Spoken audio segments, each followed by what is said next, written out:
Take a look at the Seahawks roster and certain position groups that you look at and go, all right, how are they doing here? Are they deep enough? Do they have enough talent here? And we talked about cornerbacks yesterday, Dave, looking at this cornerback room. You read off a lot of names. Yeah. A lot of names, I have no idea who they are. There's some quantity. There's quantity, but is there quality? I guess would be my question, because yesterday when we were talking about, hey, do they have the depth? And you started going, well, they got Tyler Hall and Zy Alexander and Shamar Jean Charles, and I'm going, who the hell are these people? Well, I wasn't saying they were quality. So there's a lot of names. I mean, and not only that, you've got a question mark at one of them, and I don't know, Rick Woolen, maybe he's tired of hearing that, and I don't know if he's heard that. I think sometimes he hears things and can get a little chapped by it, which I don't blame him. He's a really good player when he plays and when he is like dialed in. But yeah, I mean, it was what I was talking about yesterday. Shamar Jean Charles. Look, Nehemiah Pritchett, I believe in. And I believe in Josh Jobe. Now, are they, going to be like all pro? I don't know about that. But I mean, I do think that those two guys are accomplished good corners. But, you got Spoon on that list, and then you got Rick Woolen. But yeah, there's just a lot of names. Tyler Hall, Zy Alexander. Those are guys that are going to have to battle it out. But, for whatever reason, I mean, shoot, Alexander only got signed for what, $4 million? Yes. Yeah, with the potential to make two more. Yeah. But, I mean, we just signed a punter for $4 million. I mean, that's not a lot of money.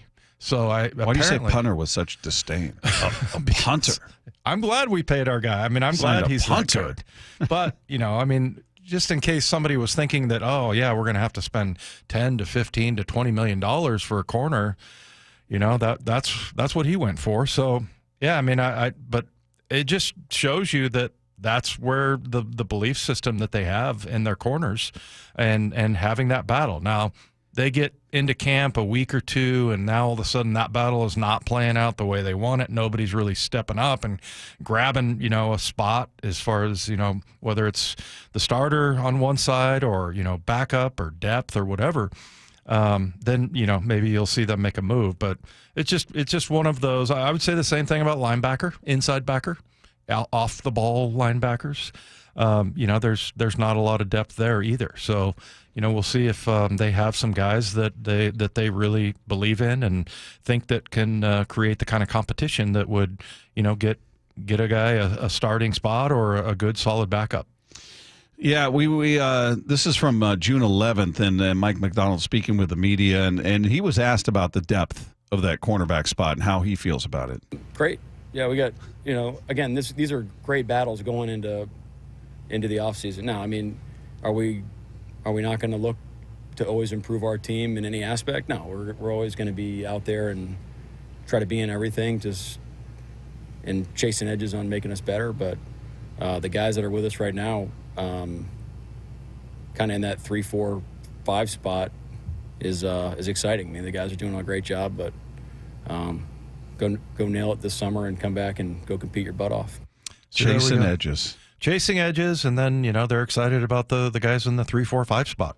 So, and I'm not sure exactly who those guys are, but I just read off the names, and and I guess if that competition doesn't go the way that they want it, then they'll probably go to the outside. But yeah, it's kind of interesting. I mean, you look at this defense, and it's sort of up the middle. Like the safeties are a big deal. And I feel really good about Eamon Worry coming in, having Kobe Bryant in there, and of course Julian. So I feel good about depth there. Not so much about inside backer, but maybe somebody will step up. But I think that's similar, but I don't think it's quite as urgent as cornerback, just because we have that question mark about Rick Woolen. Mm-hmm. So, yeah, I mean, J.T. Woods is another guy. And then the other thing that I look at is when I see Devin Witherspoon, I just think it would be a huge waste to have him play on the outside. I think Moyer talked about that as well. And you got to have that guy in the box as a nickel guy, or, every once in a while if he's on the outside, okay, fine, he's a great cover guy. But, you know, he's also very physical and he plays so much better in the box. So it would almost be like a waste. But, you know, if you had to do that, I don't think they're going to make it, you know, get it to that point. Because like I said, the action kind of on this defense is all up the middle. The plays that get made in the middle of the field, and people are starting to attack the middle of the field a lot more offensively. And so you feel good about what they've got there. You don't feel like they should be kicking the tires on some of those names we threw out there yesterday? Me personally, no. No, I'm not comfortable because I haven't seen it, and I haven't, you know, like for most fans, but apparently they are. So, I mean, maybe somebody will emerge out of this. I'd say ask me after a couple of weeks of practice, if for my opinion anyway, not that it matters. But, yeah, I mean, I think that there's a lot of guys there, but it's not like anybody that is established or that you know you can count on. I mean, there's certain guys you go through and look and go, I know I can count on that guy, you know, and one of those being Spoon. Unfortunately, and I think this is what really screws the whole thing up, is the Reek Woolen question. And maybe that's not as big of a question as we all think, but it was kind of interesting last year that he got benched for a series, and, you know, there were some times where I think he had some focus problems. So, but, you know, athletically, we know he can do it. Boy, he's very interesting from the standpoint of, like, his best year by far was his rookie year. Yeah, and who was it? Was it Paul we were talking to, kind of qualified it like, yeah, he had interceptions, but there were all these other areas where he kind of he wasn't great. Was that Paul? We were talking to somebody who's I don't know, kind of qualified that rookie year a bit. What do you have, 6 interceptions? 6 picks. And he should have had 8. But talked about, like, yeah, but there were other areas of his game that. Oh, yeah. Paul was talking about the run support part of it. Is that what it was? Yeah. And, you know, it's funny. I mean, in the very first game against Denver, his rookie year, he came up and just blasted a guy, turned the a receiver, turned the ball back inside, and then he kind of came off like there was something wrong with his shoulder or something. And then I didn't really see that much after that. So we'll see.